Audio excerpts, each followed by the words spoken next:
अस्माकं समस्त चिंतित कार्य सिद्धस्तम सर्वविघ्न निवारणार्थं श्रीमद् भगवत अर्हत सर्वक परमेष्टि परमपदाय नमो नमः। अस्माकं श्री शांति भट्टारक प्रसादात् सदम से बल आयु आरोग्यम ऐश्वर्य अभिदस्तु स्वाधर्म स्वास्थ्य परस्य वर्गा प्रसंतुना। ओम बोधया श्री पद्मानुज पर्यंत चंद्रसती अरहंतो भगवंता सर्वज्ञ परम मंगल नाम से उचनम मन सर्व शांति कुरु तुष्टिम पुष्टिम कुरु स्वाहा। मम कामम क्रोधम पापम वैरम अग्निभयम सर्वशत्रुघ्नम सर्वसर्गम सर्वविघ्नम सर्वाजभयम आघातम परघातम सोलोगम कुक्षिरोगम अक्षिरोगम श्रोरोगम ज्वरोगम नरमारिम गजमारिम अश्वमारिम गोमारिम महेशमारिम अजमारिम प्रमोहिनियम सर्वपस्मारिम अस्माकम अशुभकर्म दुखानि दुष्टकृतान मंत्र तंत्र दृष्टि मुष्टि छल दोषान सदुष देव दानव नर नार सह योनि कदोषान अष्ट सर्व अष्टकुलित नाग जनित विषय भयानी सर्वस्ताव जंगम वृश्चिक सवाल के दोषान सर्व से अष्टापदाय दोषान असतुगत मान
प्रमुदित मनाद दूरी क्षणागासीत स्वर्गी गुण गण समृद्धा सुख निधि लभन्ते सद्भक्ता शिव सुख समाज किं तदा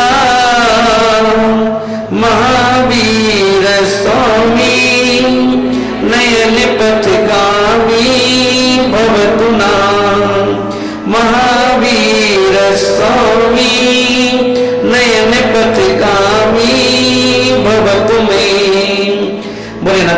परमेश्वरी भगवान की, 24 तीर्थंकर भगवान की, श्री आचार्य गुरुदेव श्री ब्राग सागर जी महाराज की, बोले 10 लक्षण धर्म की, उत्तम शौच धर्म की,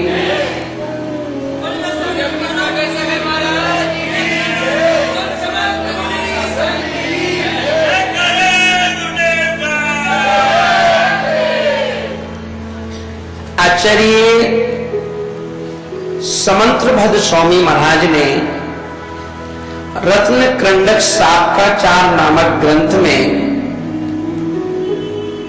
एक कारिका की है कि स्वभाव तो सुचौकाए रत्नात्रय पवित्रते, कि जो हमारा ये शरीर है, शरीर कैसा है?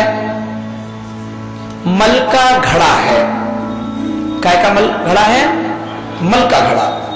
जैसे हमारी माताएं मटके में, कई माताएं अचार रखती हैं, तो उसे हम क्या बोलते हैं कि अचार की मटकी बोलते ना। कई माताएं उस घड़े में घी रखती हैं, तो क्या बोलते हैं उसको? घी का घड़ा उठा के लाओ। तो आचार्यों ने कहा कि जैसे घी का घड़ा, अचार का घड़ा, तो आचार्यों ने कहा कि आपका जो शरीर है ये मल का घड़ा है। क्या का घड़ा है? मल का घड़ा। मल का घड़ा पर देखिए कि हर व्यक्ति अगर चिंतन करे तो आप बाहर से कोई सी भी कंपनी के साबुन से नहा लो, किसी भी कंपनी के शैम्पू से नहा लो, मगर बाहर से सफाई तो हो सकती है पर अंतरंग से सफाई नहीं हो सकती। और अपन ये देखें कि शरीर का आचरण बोलने की स्वभाव तो सुचौकाए, इस शरीर का स्वभाव है कि ये असुचि है। अपन देखते हैं कितना भी नहा लो, और यदि अपन कोई भी नए कपड़े, सुंदर से सुंदर कपड़े पहन लो, और कपड़े पहन करके यदि आप एक जुलूस में घूम करके आ जाओ तो उससे पसीना आएगा, और आप देखेंगे उस पसीने से वो कपड़े गीले हो जाएंगे, और कपड़ा आप जब उतारेंगे उस कपड़े को अगर दूसरे दिन देखो, आपको खुद को, आपका खुद का कपड़ा, खुद के शरीर से स्पर्श हुआ कपड़ा है, पर आप उसे पहनने की इच्छा नहीं करोगे। बोले क्यों? वो इतना सुंदर कीमती कपड़ा भी इस शरीर के संयोग के आने पर वो भी गंदा हो जाता है।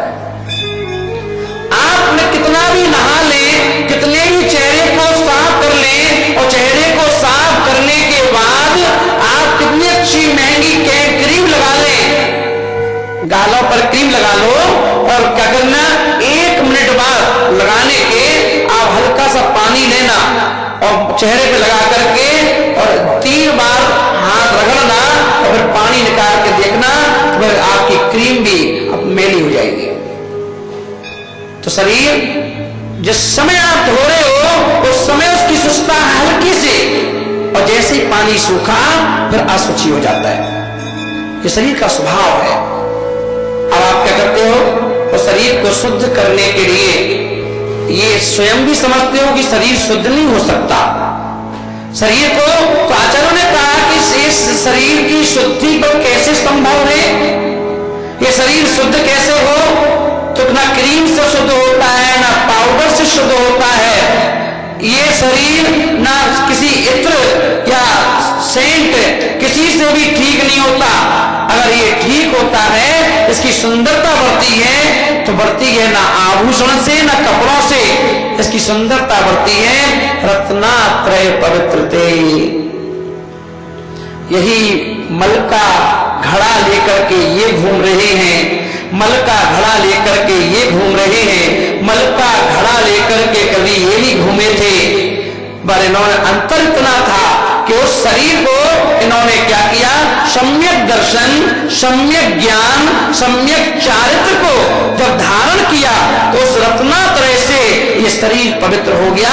इसलिए आप क्या करते हो, जब मुनि महाराज के पास पहुंचते हो तो आपको ना तो इनमें कोई गिलानी उत्पन्न होती है, ना आपको उनको देखकर घृणा होती है। इनके पास आप घंटों घंटों बैठे रहो तब भी क्या होता है, इनसे खुशी मिलती है। ये किसका प्रभाव है? इनका नहीं है, ये प्रभाव है उस रत्नात्रय का, सम्यक दर्शन, सम्यक ज्ञान, सम्यक चारित्र का। तो आचरण बोल रहे कि हे अज्ञानी जीव, कब तक इस शरीर को धो धो करके साफ करने का प्रयास करता रहेगा? कब तक कितनी साबुन इसको लगाएगा? क्या कभी कोयला साबुन लगाने से सफेद होता है क्या? कोई कोयला, जैसे एक कोयला कितनी भी साबुन लगाओ, कितनी भी निरमा लगाओ, कितने भी शैम्पू लगाओ, जैसे कभी काला कोयला कभी सफेद नहीं होता है, उसी तरह ये शरीर है, ये असुचि है, अपवित्र है, ये कभी शुद्ध नहीं हो सकता। और हमने क्या किया, शरीर को नहाने के बाद शुद्धि मान ली। कोई जाति के शुद्ध मानता है कि एक व्यक्ति से पूछा कि आपकी कौन सी जाति है, कोई आपसे पूछ ले कि आपकी कौन सी जाति है, तो आप क्या बोलोगे? हम जैन हैं। ये जाति तो बताओगे। कोई पंजाबी से पूछोगे पंजाबी हूं, कोई हिंदू से पूछोगे हिंदू हूं, कोई मुसलमान से पूछोगे मुसलमान हूं। पर ये बताओ, आचरण बोलने की हे अज्ञानी जीव, जब तक तू मां के पेट में था, जब तक तेरी कोई जाति नहीं होती, पर जैसे ही जिस घर में जन्म ले लेता है उस जाति का ठप्पा लग जाता है। क्योंकि आत्मा ही कोई जाति होती है क्या? जैन व्यक्ति मर के मुसलमान बन सकता है, मुसलमान मर के जैन नहीं बन सकता है। भावों से, परिणामों से, निर्मल आचरण से ना।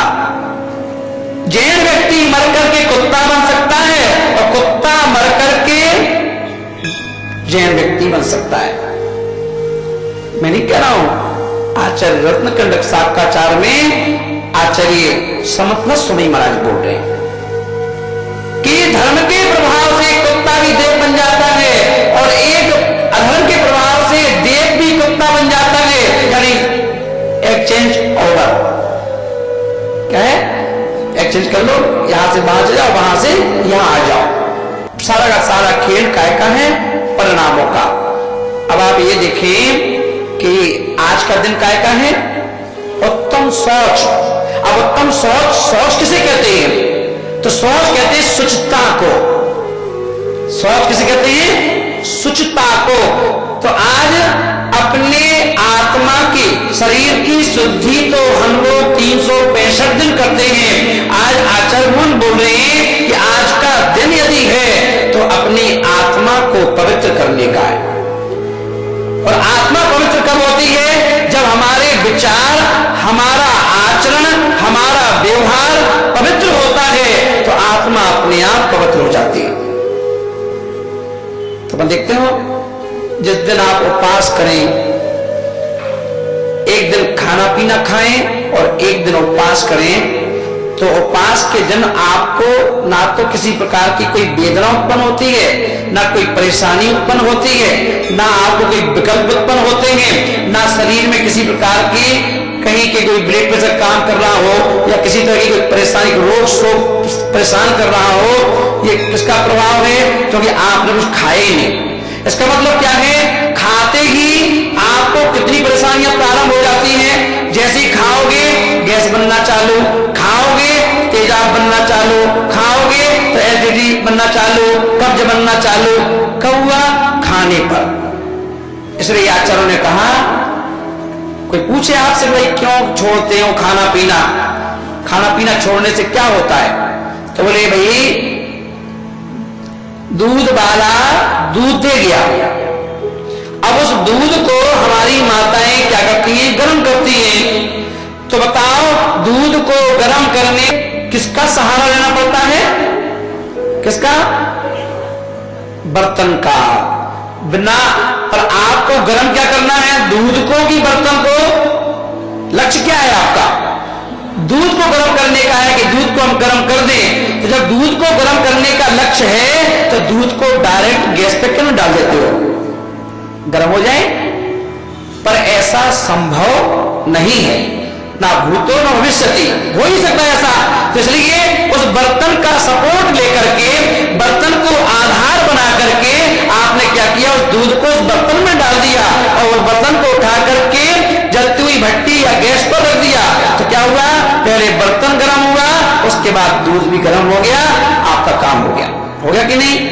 आचरण बोल रहे हैं अब त्याग तपस्या क्यों करते हैं, तो बोले कि दूध रूपी जो आत्मा है, शुक्लेश्या सहित जिस आत्मा में शुक्लेश्या धारण करने की शक्ति है, शुक्लेश्या सफेद दूध की तरह होती है और उस दूध को गर्म करना है, ये शरीर रूपी बर्तन है। तो शरीर रूपी बर्तन को जब हम गर्म करेंगे, खाओगे नहीं तो शरीर गर्म हो जाएगा, और जब शरीर गर्म होगा तो अंदर का जो आत्मा है वो अपने आप गर्म होगी, तो निर्जरा हो जाएगी। दूध की शक्ति कम होती है जब वो गर्म हो जाता है, अब हटेगा नहीं। अब आप 24 घंटे तक रखे रहो तो भी चलेगा। तो इसलिए आचरण बोल रहे कि इसी तरह से उस आत्मा की सेफ्टी करने के लिए, आत्मा को सेव करने के लिए, आत्मा की रक्षा सुरक्षा करने के लिए हम क्या करते हैं, उपवास करते हैं, साधना, त्याग, काय क्लेश। काय क्लेश, तो जब शरीर को उपवास करोगे, कोई कहता है, एक भैया बोला महाराज आप तीसरा उपवास है, कमर में दर्द आ गया। तो मैंने कहा भाई अब 3 दिन से खाया पिया नहीं है, तो खाली जगह हो रही है, तो खाली जगह होगी तो थोड़ा दर्द करेगी ना, पर तुम्हें इसी को तुम्हें सहन करना है, इसी को सहन करना है। बोले गुस्सा नहीं आता, गुस्सा नहीं आता। गणेश प्रसाद जी बरनी पूरे नगर में फेमस थे, हर जगह फेमस थे कि वो गुस्सा ही नहीं आता। तो एक दिन उनकी मां के सामने प्रवचनों में किसी ने कह दिया कि गणेश प्रसाद जी को कभी कभी किसी ने गुस्सा करते हुए नहीं देखा। तो उनकी मां ने पूछा, जब घर पे पहुंचे, बोले बेटा तुझे गुस्सा नहीं आता, आज मैं परीक्षा लूंगी तेरी। पर गणेश प्रसाद जी बरनी कि मां से वो जो ने खाना होता था बोल देते थे कि आज मां मेरी इच्छा ये खाने की। तो बोले कि मां ने पूछा आज क्या खाना चाहता है, बोले खीर बनाओ, खीर, आज खीर खाऊंगा। मां ने कहा ठीक है। मां ने क्या किया, बोले जाओ मंदिर दर्शन करके आओ, तो खीर बनाते हैं। और उन्होंने क्या किया, महेरी भी बनाई और खीर भी बनाई। महेरी मट्ठे की होती है, खीर दूध की होती है, दोनों का रंग एक सा होता है। और उन्होंने क्या किया कि महेरी आगे रख दी, खीर छुपा के रख दी, खीर छुपा के रख दी, महेरी आगे रख दी, है ना। अब उनको तो खीर खाना था, वो तो बिल्कुल मन बना के आए थे कि मुझे खीर खाना है। और कहा मां खीर, जा उठा के खा लो, रखिए। और जाकर के जल्दी से कटोरी भरी खीर की और मुंह में लगा ली, तो महेरी थी, पूरा मुंह खट्टा हो गया। क्या मां, चिल्लाने लगे, क्या तो खीर कहा था, तुमने महेरी बना दी। बताओ, कहने के बाद आपने मतलब खीर नहीं बनाई। थोड़ी नहीं, खीर बनाई है मैंने ना, कहाँ है खीर, महेरी है, तो खा के देख लो, टेस्ट करके देख लो, है ना। मां बोले बेटा गुस्सा क्या कर रहा है ना, खीर भी रखी भाई, जाके देख। और जाके देखा तो मटकी रखी, तिलक से तो खीर है इसमें, है ना। तो गुस्सा आया कि नहीं आया, दुनिया धोखे में है, अंधेरे में, मुझे गुस्सा नहीं आता। तो बोले गुस्सा कब आता है, अनुकूलता में किसी को गुस्सा नहीं आता। गुस्सा का जब कारण उत्पन्न होता है तब गुस्सा आता है, पर उस कारण के उत्पन्न होने पर भी यदि हम गुस्सा ना करें, तब आचार्य ने कहा कि यह धर्म का प्रताप है। कारण उत्पन्न होने पर भी तब गुस्सा ना करो, तब तो बात है। तो यहां आचार्य बोल रहे हैं कि अनुकूलता में तो हमारी सारी साधना अच्छी है, अब प्रतिकूलता में चक्कर आ रहा हो तब भी उपवास में डटे रहो, चक्कर आ रहा हो, कमर में दर्द हो, घुटने में दर्द हो, हाथ पांव में दर्द हो, है ना, कोई बात नहीं, मेरी भी कमर में दर्द करता है जब उपवास करता हूं तो, है ना। मगर गुरुजी ने, ये गुरुजी का बहुत बड़ा उपकार है कि गुरुजी ने जब मैं प्रवेश किए संघ में, तो गुरुजी ने डांट डांट करके बोले कि लटक के कभी मत बैठना, टिक के कभी मत बैठना। अगर आज तुम टिक के बैठ गए, लटक के बैठ गए, तो बुढ़ापा तुम्हारा बिगड़ जाएगा। बोले हमेशा तन कुछ भी हो, टिक के मत बैठना, तो कभी कोई दर्द तकलीफ नहीं होगी। और आज मैं उसको महसूस करता हूं। अगर मैं अभी उपास में भी अगर थोड़ा सा लटक के बैठ जाता हूं तो कमर में दर्द चालू हो जाता है, इसलिए मैं सीधा बैठा रहता। टिक के नहीं बैठो, टिक के बैठ जाऊंगा तो कमर में दर्द हो जाएगा। तो जब उपास हो, जब कुछ भी हो ना, अभी ये चौकी बनी, बोले चौकी ऐसी बनी कि इसमें आराम कर सकते हैं आप। मैंने आराम कैसे? बोले पैर लटका के बैठ जाओ, फिर आप प्रवचन करो, कोई दिक्कत नहीं ना। तो एक दिन मैंने कोशिश की, चलो प्रवचन करते हैं पैर लटका करके। मैंने पैर लटका लिए और पैर लटकाए, पर जमीन अंदर से जवाब दे गया, बोले पागल है, शास्त्र की गद्दी में बैठा है, पैर लटका के बैठेगा ना। तुरंत वापस कर दिया पैर। तो क्यों? क्योंकि अंतर की बात क्या है, आपके अंतरंग के परिणाम जो है वो बोलना चाहिए, अंदर के परिणामों की आवाज आना चाहिए कि आप गलत कर रहे हो, सही कर रहे हो, है ना। गलत कर रहे हो तो आपको संकेत देंगे, आप उस पर तुरंत अमल कर लीजिए, सही हो जाएगा। तो आज का दिन क्या है? ये स्वच्छता का, यानी विचारों की स्वच्छता, शरीर की शुद्धि। शरीर की शुद्धि भी जरूरी है, क्योंकि बाहिरंग और अंतरंग, बहिरंग की जब हम शुद्धि करते हैं तब जाकर के अंतरंग की शुद्धि पर ध्यान जाता है, और दोनों जगह की शुद्धि जब हम करते हैं तो हमें आत्मा की शुद्धि हो जाती है। शुद्धि दोनों जगह की आवश्यकता है, क्योंकि बाहर के परिणामों से अंदर के परिणाम बिगड़ जाते हैं। तो इसलिए आचार्य ने कहा कि आज शुचिता का दिन, और आप ध्यान रखें, कबाड़ा होता है, कबाड़ा जानते हो? कबाड़ा, कबाड़ी के पास जो बिकता है, तो आप बताओ कबाड़ा कब बेचते हो आप? कब बेचते हो? हैं? जब सब कोई सामान बेकार हो जाता है। तो आपने क्या कहा? जब कोई सामान बेकार हो जाता है, यानी जब तक बेकार नहीं हो जाता तो कमाने में नहीं गया, है ना। तो इसका मतलब है कि अच्छा सामान ही कबाड़ा होता है, अच्छा सामान ही कबाड़ा होता है, कभी कबाड़ा पैदा नहीं होता, अच्छा सामान ही कबाड़ा बनता है। आप देखते हो ना, घर में जैसे पोछा लगाते हो वो खरीद के ही लाए, किसी की बनियान फट गई, है ना, किसी के और शर्ट मट फट गई, पैंट फट गया, उसी को क्या किया अपन, निकाला, उसी का पोछा बना दिया, है ना, उसी का उपयोग कर लिया घर में ना। पोछा खरीदते नहीं लाए। और अपन देखिए, जितने भी सामान आप बाजार में शॉपिंग करने जाते हो, कितने सुंदर सुंदर कीमती सामान भी लाते हो, सोने का। और सोने से ज्यादा कीमती आपके लिए क्या हो सकता है? आपके लिए तो सोने सबसे ज्यादा कीमती है, अपने से भी ज्यादा, आत्मा से भी ज्यादा। तो आचरण बोल रहे हैं कि जो सोना खरीद के लाते हो, अंगूठी है या चेन है, वो भी 50 साल बाद आपको कबाड़ा जैसे दिखाई देती है, और आप उसे पहनना पसंद नहीं करते, सोचते हो कि इसको भी ले जाएं, है ना, शराब जी की दुकान पर, और वहां जाके इससे कहें इसको चेंज करो, इसको गलाओ और नई झुमकी बना दो या नई अंगूठी बना दो नई डिजाइन की, वो पहनेंगे। तो आपको कुछ सालों के बाद सोने से भी एलर्जी होने लगी, उसको भी आपने क्या किया, कबाड़ा सा दिखने लगा। अंतर इतना है कि और जो सस्ते सामान है उन्हें आप कबाड़े में बेच देते हो, और सोने को क्या करते हो, रखे रहते हो, चलो इसका फिर नया करवा लेंगे। वो भी शिक्षा देता है। अब अपन ये देखें कि अच्छा सामान जो आप खरीद के लाए, कितनी सुंदर साड़ी खरीद के लाए, किसे पहनने में आपको महसूस हो रहा है कि मैं आज 10 लोग देखेंगे मुझे नई साड़ी पहन के जा रहे हो, और वही साड़ी आज से 1 साल बाद अलमारी के एक घर में रखी रहेगी, उसे आप देखोगे भी नहीं। तो जब तक और नई साड़ी हो जाएगी तो वो आपके लिए कबाड़ा हो गई।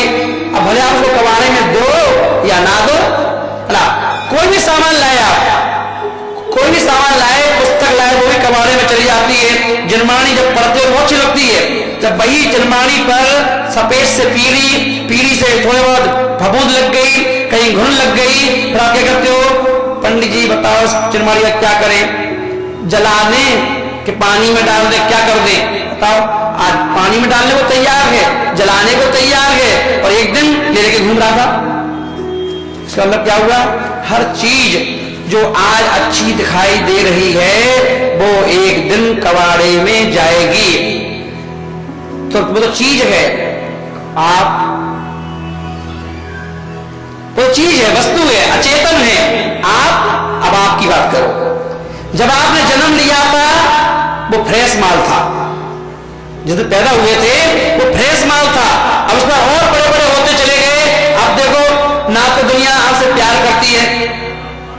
दुनिया तब छोटे थे तो कोई व्यक्ति गिरने नहीं देता था और अब कोई चलने नहीं देता है।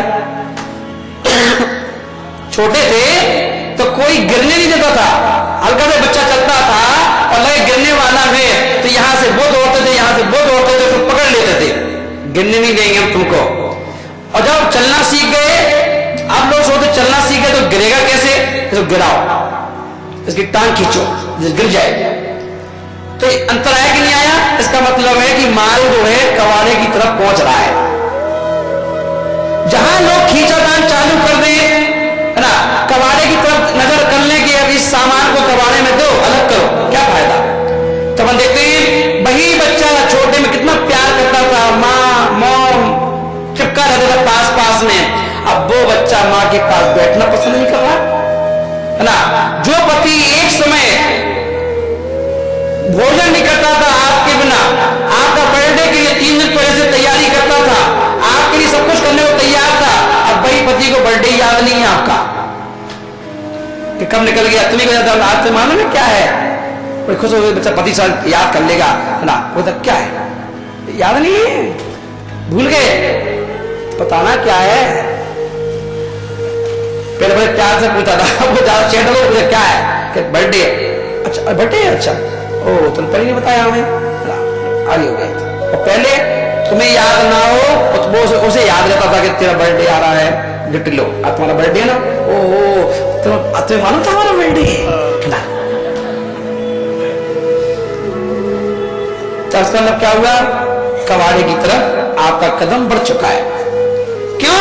जहां जहां उपेक्षा प्रारंभ हो जाए, चाहे वो चेतन चीज की हो चाहे अचेतन चीज की हो, जहां उपेक्षा प्रारंभ हो जाए वहां हमें अपना रास्ता खोजना प्रारंभ कर देना चाहिए।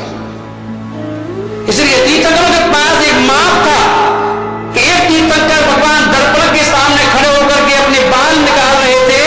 इतने में उनको एक बार सफेद दिखाई दे गया। सफेद बाल को देख के समझ गए कि अब मैं कबाड़े में आ गया हूं, इसलिए दुनिया मुझे नकार दे, मैं पहले ही जाकर के दीक्षा धारण कर लूंगा। समय रहते समझ जाओ। आप भी अपने बच्चे से कहते हो कि बेटा अभी उम्र है पढ़ने की, पढ़ ले, तो बाद में हमारी तरह पछताएगा, कहते नहीं कहते हो बच्चे से, हैं? तो बच्चे से तो कह रहे हो, मतलब बच्चे के लिए समझदार हो। और धर्म कहता है, जनवाणी माता कह रही बेटा, जैसे तू बेटे से कह रहा है अपने, इसलिए बेटा पढ़ ले, नहीं तो हम जैसा पछताएगा। और जनवाणी कह रही बेटा समझ जा, तो फिर बाद में पछताएगा, तू ही तो पछताएगा। बच्चे साथ छोड़ देंगे, बहू में क्या करेंगी, तिरस्कार करेंगी, खाने को नहीं देंगी, लड़ेगी, झगड़ेगी।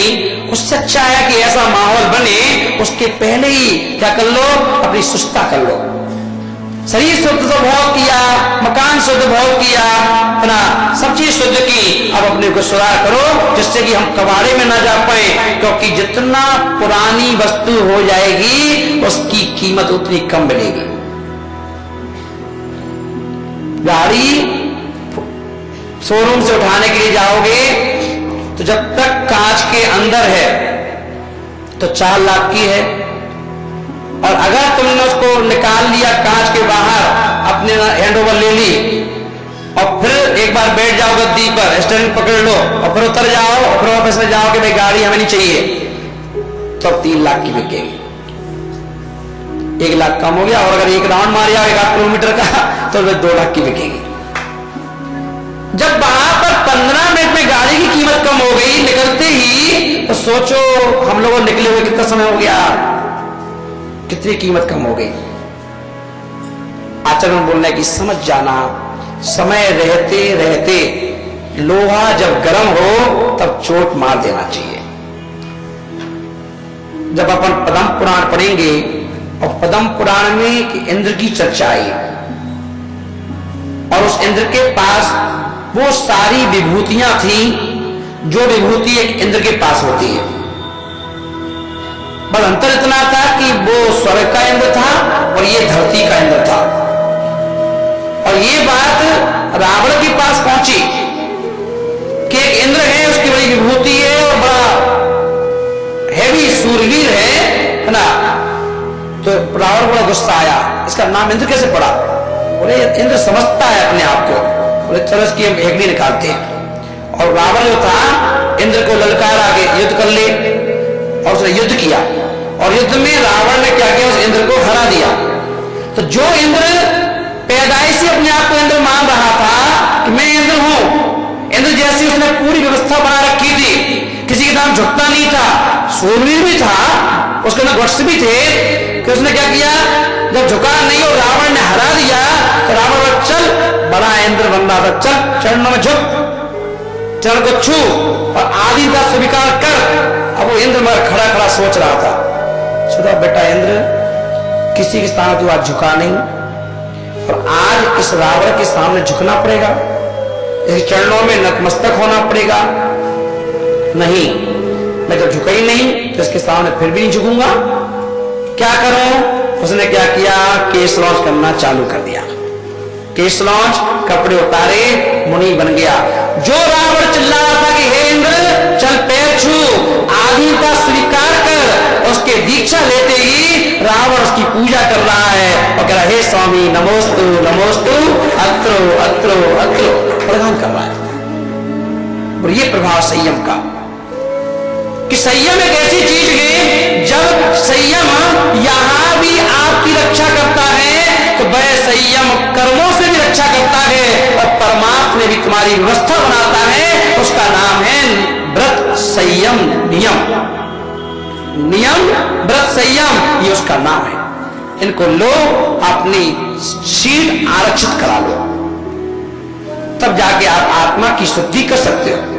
पर आत्मा की जब तक शुद्धि नहीं होगी, आत्मा में जब तक पवित्रता नहीं होगी, जब तक आपके संयम लेने के, व्रत धारण करने के भाव भी उत्पन्न नहीं होंगे। तो इसलिए आज का दिन क्या बोलना है, उत्तम शौच का दिन है। उत्तम शौच का दिन है तो बोले कि एक काम करो ना, पहले आत्मा को पवित्र करो, क्योंकि आपने बड़ौत में कहीं मकान अच्छा मिल रहा था, आपने खरीद लिया, पुराना मकान था, और उस लोग के चक्कर में मैंने कहा था ना, बहुएं बेचारी क्या खोल के बैठ गई, ब्यूटी पार्लर। लोभी तो है कि हम अपना खर्चा खुद चलाते रहेंगे ना, खुद के लिए किसी से मांगेंगे नहीं, खोल लिया ब्यूटी पार्लर। और बिल्कुल गलत, क्यों ऊपर से नीचे क्यों जा रहे हो? ऊपर से आपको क्षत्रियता का धर्म मिला, क्षत्रियता का। ऐसे राजा महाराजा जो दीक्षा लेके तीर्थंकर बन गए, उनके तुम वंशज होकर के क्या कर रहे हो? उनके वंशज होकर के बाल काट रहे हो। बाल काटने वाला सोच रहा है कि मैं जैन मुनि का आशीर्वाद लेके जैन बन जाऊं। एक गांव पास में गांव है, वहां एक नाई व्यक्ति आता है और नाई व्यक्ति आता है, वो महाराज कहता महाराज दीक्षा दिला दो। अरे भाई दीक्षा नहीं हो सकती, तुम्हारी दीक्षा नहीं हो सकती है ना, तुम्हें दीक्षा ही ले सकते। और अपन क्या कर रहे हो? वो बेचारा सोच रहा है कि जैन बन जाऊं, जैन मुनि बन जाऊं, और अपन सोच रहे हैं कि हम नाई बन जाए, है ना। आचरण ने क्यों कहा कि आप छोटे काम मत करिए, आप जैन हो, अपने आप को पहचानो। क्यों नहीं पहचानते हो? क्योंकि जैन दर्शन कहता है कि अपनी पहचान करो, और अपनी पहचान करोगे तभी तो भगवान बन सकते हो। नहीं तो आज पति की सेवा कर रही हो, कल मम्मी की करती थी, पापा की करती थी, फिर लड़कों की करोगे, बच्चों की करोगे, और अंत में अंतम निर्भा पामती स्वाहा हो जाएगा। एक व्यक्ति गणेश जी का बड़ा भक्त था, और गणेश जी का भक्त था तो उसका नियम था कि गणेश जी के मंदिर जाकर के फिर कोई काम शुरू करता था। लड्डू ले जाता था मोद कर, उनको लड्डू चढ़ते हैं गणेश जी को। तो क्या हुआ, गया 2 लड्डू उठाए, चढ़ा दिए गणेश जी को, पूजा करने लगा। पर थोड़ी देर बाद देखा, आंख बंद की, हाथ जोड़ के जैसे आप करते हो तो उसने भी किया, हाथ जोड़े आंख बंद कर ली, और जैसे ही आंख खोली तो क्या देखा, एक चूहा उस लड्डू को पकड़ के धीरे धीरे धीरे करके ले गया। उस व्यक्ति का माथा ठनका, बोला बताओ इन गणेश जी से हम अपनी सुरक्षा की गारंटी कैसे मान लें? बोले जो अपने लड्डू को नहीं बचा पाए वो मुझे क्या बचाएंगे? बोले इनसे ज्यादा शक्तिशाली तो ये चूहा है। आज से एक काम करो, गणेश जी की पूजा बंद, चूहे की पूजा चालू। अगले दिन से चूहा की पूजा चालू, रोज लड्डू दो, चूहा खाए आराम से मस्त हो गया, है ना। और चूहा एक दिन पूजा कर रहा था, व्यक्ति लड्डू चढ़ा के, और वो लड्डू खा रहा था, ये पूजा कर रहे थे, इतने में बिल्ली आ गई, और बिल्ली को देख के चूहा जान बचा के भागा। बोले अरे बाप रे, कहां गए देवता? कि बिल्ली को देख के देखते ही भाग गए। चलो भैया, इसका मतलब है चूहा से ज्यादा शक्तिशाली तो बिल्ली है। आज से बिल्ली की पूजा चालू, दूध रोटी खिलाओ। अब बिल्ली की पूजा चालू हो गई तो बिल्ली खुश। अब एक दिन बिल्ली की पूजा चल रही थी, तो किसी कुत्ते ने देख लिया, कुत्ता भौंकता हुआ आया, बिल्ली भागी, चल गई हाल मकान पर। बोले अरे बाप रे, मेरे बाप भ्रांति ना हो, कुत्ता शक्तिशाली है, मैं बिल्ली की पूजा कर रहा था। बोले आज से कुत्ता की पूजा चालू। अब कुत्ते की पूजा चालू हो गई, रोज कुत्ता भी मस्त कि चलो ठीक है जी, अच्छा है, अच्छा व्यक्ति मिल गया हमको ना। अब एक दिन घुस गया किचन में कुत्ता, और घुस गया, पत्नी ने बेचारी खीर बनाई थी, खीर को चाट दिया, और जैसे खीर को चाटा, बीवी का मूड खराब हो गया कि बता व्यक्ति मैं ऐसे खीर बनाई, उसने मुंह मार दिया, और उठाया बेलना और 4-5 बेलने दिए उस कुत्ते में। कुत्ता काए काए काए करके बाहर भागा। पति देखो, अरे बाप रे, घर में देवी,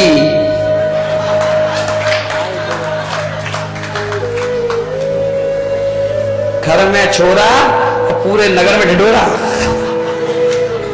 बोले देवी तो घर में ही है, और मैं दुनिया भर के देवी देवता को पूजने जा रहा हूं। बोले बस भैया आज तक कहीं नहीं जाना, और देवी की पूजा आज से, घर की पूजा चालू। और जब पूजा चालू हो गई तो देवी, और जैसे बिल्ली के भाव बढ़ गए तो देवी के भाव बढ़ गए। जो रोज सुबह शाम नाश्ता देती थी बना के, चाय बना के देती थी, अब वो बिल्कुल थोड़ा और आलसी हो गई। और एक दिन पति को बड़े महत्वपूर्ण काम से जाना था, उसने कहा भाई देख, कल मैं जाऊंगा सुबह 5 बजे, तो 4 बजे उठ करके काम ना नाश्ता चाय बना देना। तो ठीक है। उठी नहीं, उसका मूड खराब हो गया, और उसने क्या किया, एक गुस्से में एक चाटा मार दिया, और जैसे ही चाटा मारा, वो बाप रे, मुझसे बड़ा शक्तिशाली कौन हो सकता है? मुझसे बड़ा शक्तिशाली कौन हो सकता है? बोले आज से सबकी पूजा बंद, और जाके गुरु के पास गया, बोले दीक्षा दो, जब मैं शक्तिशाली हूं तो मैं तो मुनि बन सकता हूं, और मुनि बन करके आत्मा कल्याण कर लिया। तो इसलिए जब तक हमें अपनी शक्ति का आभास नहीं होगा, जब तक आभास नहीं होगा कि मैं कितना शक्तिशाली हूं। 3 लोग के नाथ दिव्य देशना में रोज बोलते हैं विदेश क्षेत्र में कि तू शक्ति की अपेक्षा से मेरे जैसा है, तेरे अंदर भी वही शक्ति है, तू भी भगवान बन सकता है ना, तेरे अंदर पूरे गट्स वही है ना, पर तू बनता क्यों नहीं? हिम्मत कर, आगे आ, दीक्षा ले, है ना। जब मैं दीक्षा के लिए आगे बढ़ा, माँ बोली कहां जा रहा है? मैं दीक्षा लूंगा। शकल देखिए दर्पण में, मैंने क्यों? रोज देखता हूं। तो बोले कि घर में रहते हो तो 12 बजे कहते हो रात को खाना दो, हैं परसों कब लगते हैं तो कहते रोज रोटी दो, आलू दो, हम नहीं देंगे तो खाएंगे, है ना। और कह रहे महाराज बनेंगे, चाय चाहिए, एक दिन में 25-25, 30 चाय पी जाता है, और महाराज बनेगा कहां चाय लाएंगे, है ना। चलो बन गए महाराज, ठीक है बैठो घर पे, है ना, पहले में तो महाराज बनूंगा। तो क्या हुआ, सब हौसला अफजाई नहीं करता है, चाहे माँ हो, चाहे पिताजी हो, चाहे भाई हो, चाहे बहन हो, कोई भी कभी भी अच्छे काम के लिए आपको आगे नहीं बढ़ाएगा। आगे यदि कोई बढ़ाता है तो गुरु ही बढ़ाते, गुरु ही बढ़ाते। ये देख रहे विजय सागर जी महाराज हमारे,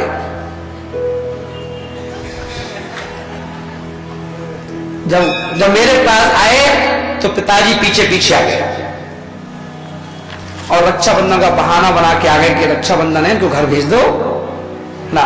मैंने कर लो, अगर ये घर गया फिर नहीं आएगा, फिर तो हो गया काम इनका, भटक जाएंगे ना। मैंने क्या किया, मैंने कहा जाओ एक शर्त पर। बोले कौन सी?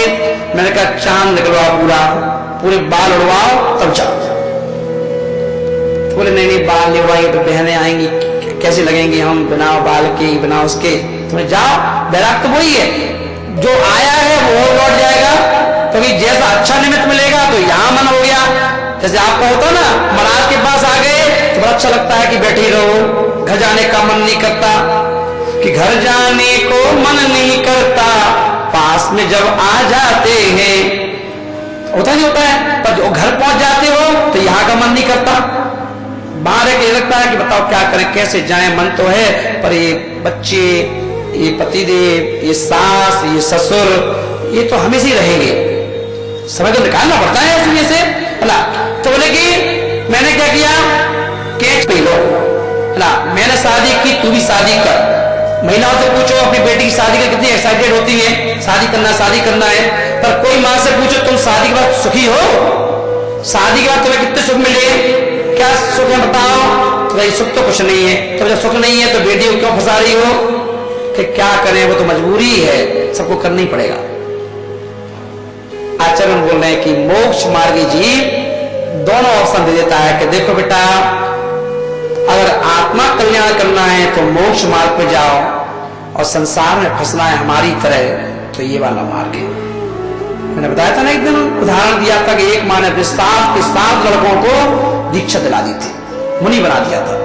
जिनसे स्वामी महाराज हरिवंश पुराण को लिखने वाले, जिनकी मां ने, उसकी मां को सोचो कि कितना कलेजा पक्का होगा कि एक मां बेटे का इंतजार करती है कि बेटा पैदा हो जाए, मिन्नत मांगती है, कितने दरबारों पर जाकर सर पटकती है कि एक बेटा हो जाए, और उसके यहाँ जब बेटा हुआ तो उसने पहले कह दिया कि जो बेटा होगा तो मेरी कोख से निकला हुआ बेटा मुनि बनना चाहिए। और जब पैदा हो गया तो ये संकल्प कर लिया कि इसको आप जाओगे तो बाजार से नए नए कपड़े खरीद के लाओगे बच्चे के लिए, और उस मां ने कहा कि इसको कपड़े पहनाऊंगी नहीं। 8 साल के बाद दीक्षा लेगा, 8 साल तक ये मां इसको कपड़े नहीं पहनाएगी, उसको पहले से ही जन्मजात जैसा पैदा हुआ था उसको वैसे ही रखा 8 साल तक, और 8 साल के बाद उनकी दीक्षा हो गई। जिनसे स्वामी महाराज बोले ऐसी मां, तो उसको मां बोलते हैं। इसलिए किसी ने कह दिया मां शत्रु पिता बैरी। मां कौन है? शत्रु है। पिता कौन है? बैरी है। बोले क्यों? बोले ये तुम्हारा कभी हित नहीं चाहेंगे, ये तो रोकेंगे हमेशा, है ना। महावीर की मां, जब महावीर जाने लगे दीक्षा लेने तो मां रोक रही थी, रोने लगी, चिल्लाने लगी। सौदरमिन ने कहा कि हे राजपूत की मां, तुम नहीं चाहती हो कि तुम्हारा बेटा जाके धर्म का प्रचार करे? एक क्षत्रिय अगर लड़ने के लिए जाता है तो मां उसको तलवार हाथ से देती है और तिलक करती है कि जाओ, और जैसे मालूम भी है कि रणभूमि में जाएगा, जरूरी नहीं कि बेटा वापस लौट के आएगा, वो क्षत्रिय की मां होती है, और तुम क्षत्रिय की मां नहीं हो क्या? तुम बेटे को रोक रही हो? उनका तुरंत क्षत्रियता अपना जागृत हुआ, बोले नहीं जाओ, तिलक कर दिया, दीक्षा दो। ऐसी मां होना चाहिए। तो धप्पी मंदो पर कब होगी? जब आत्मा की पवित्रता होगी। क्योंकि ये ध्यान रखना, कितनी बेटियां ऐसी हैं जिनकी माँ बाप ने उनके हाथ पीले किए थे, और हाथ पीले किए थे, और आज वो लड़कियां बेचारी शादी के बाद भी घर पे ही है, शादी के बाद भी उनका पति उनके लिए नहीं चाहता, शादी के बाद भी डिवोर्स की तैयारियां हैं। क्या सोचा था? माँ बाप ने पैसा भी खर्च किया था, सब कुछ किया था, पर आज भी कोई सुरक्षा की गारंटी है क्या? नहीं है। किसके लिए? क्योंकि लक इसका कैसा है। आप बाहर से अच्छा घर ढूंढ सकते हो, अच्छा परिवार ढूंढ सकते हो, अच्छा पति ढूंढ सकते हो, अच्छा लड़का ढूंढ सकते हो, पर किस्मत उसकी कहां से लाओगे? तो धरते बंदो, आज आत्मा का बोध करने का दिन, क्योंकि जब तक बोध नहीं करोगे तो सोच कैसे करोगे? और हमेशा ये ध्यान रखना, हाथ जोड़ो, बोध का शोध होता है, बोध से ही शोध होता है। बोध यानी ज्ञान, और ज्ञान से ही शोध यानी आचरण। इसलिए बोध से शोध की प्राप्ति होती है। जैसे धर्मबंधो, हम सभी लोग अपने अपने जीवन में उस आत्मा की भूमि को इतना निर्मल रखना, इतना कोमल रखना, इतना पवित्र रखना कि यहां पर परिवर्तन की आवश्यकता ना पड़े। इसे धर्मबंधो, आज आत्मा को अपने अपने मेमोरी में इस बात को लिख लो, स्वीट मेमोरी बना करके। परिणामों को बनाने में और बिगाड़ने में कर्म हमारे काम बिगाड़ सकता है, कर्म हमारे काम बिगाड़ सकता है, हमें नुकसान पहुंचा सकता है, पर आने वाले जो परिणामों के परिणाम हैं वो हमारे बस में है, उनको अपने बस में कर सकते हैं, उन पर हमारा अधिकार है। पिछला किया उसको भुगत लेंगे, पर आगे के लिए तैयारी तो कर लेंगे। इसलिए अपने परिणामों को निर्मल, चेहरे पे मुस्कुराहट, हंसी, जो हो रहा है ठीक है। कल मैंने सुनाया था ना, बीरबल ने क्या कहा था, जो हो रहा है ठीक है, जो होगा वो भी अच्छा होगा। इसलिए आप भी यही सोच करके, जो हो रहा है वो ठीक है, जो हो रहा है होगा वो भी अच्छा होगा, क्योंकि उसके घर देर है अंधेर नहीं, वो जो कुछ करेगा अच्छी करेगा। जैसे धर्मबंधो, आज हम सभी लोग आज ना बारिणा शुद्ध यति चंद्रात्मा, क्या बोल रहे हैं? बोलो, हाथ जोड़ो, बोलो, ना बारिणा शुद्ध यति चांतरात्मा। हाँ, कि आत्मिक जो आत्मा है उसकी पवित्रता की संजीवनी ये उत्तम शौच है। आत्मा की पवित्रता की संजीवनी बूटी है, वो कौन है? उत्तम शौच धर्म है। ऐसे उत्तम शौच धर्म के लिए हम लोग क्या करेंगे? सब लोग को किस चित्र को देख के खुशी होती है? चित्र को, फोटो देख के खुद की आप शकल देखोगे दर्पण में तो उतनी खुशी नहीं होगी, पर जितनी खुशी फोटो देख के होती है, होती नहीं होती है? क्योंकि अपने चित्र से, अपनी फोटो से चित्र ज्यादा अच्छा लगता है ना। और आचार्यों ने कहा कि चित्र में मत भटको, चरित्र को सुंदर कर लो। क्या कर लो? चित्र तो धोखेदायक हो सकता है, क्योंकि चित्र खिंचाने के लिए आपने क्या किया, नई ड्रेस पहन ली, चेहरा अच्छा कर लिया, थोड़ा मुस्कुरा दिया, एक्शन में खड़े हो गए, यहां हो गए, हंस रहे, मुस्कुरा रहे, फोटो खिंच गई। ये चित्र है, रील है, रियल नहीं। ये क्या है? रील है, रियल नहीं है। इसलिए रियल क्या है? जो रियल पोजीशन है और वो है चरित्र। और जिसका चरित्र सुंदर होता है उसे जीवन में किसी इत्र की आवश्यकता नहीं होती है ना। उसका चरित्र ही की खुशबू जो इतनी होती है कि वहां स्मेल, जैसे बदबू कहते हैं, वो टिकती ही नहीं। तो ऐसी चरित्र धारियों के साथ रह करके अपनी चरित्र की खुशबू को बढ़ाएं, जिससे कि हम अपनी आत्मा की पवित्रता रख सके। ऐसी भावना के साथ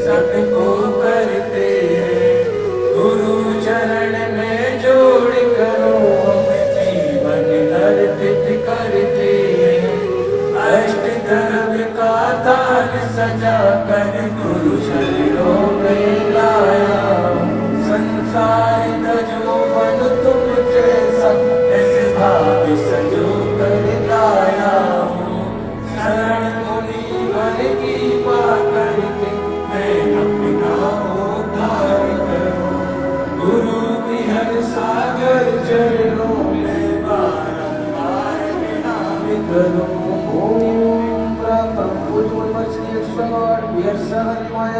सम्राट सागर महाराज जी चरणों में भगवत प्रकाश जल फुला दिया को भगवती स्वाहा। जावानी के ज्ञान से सोचे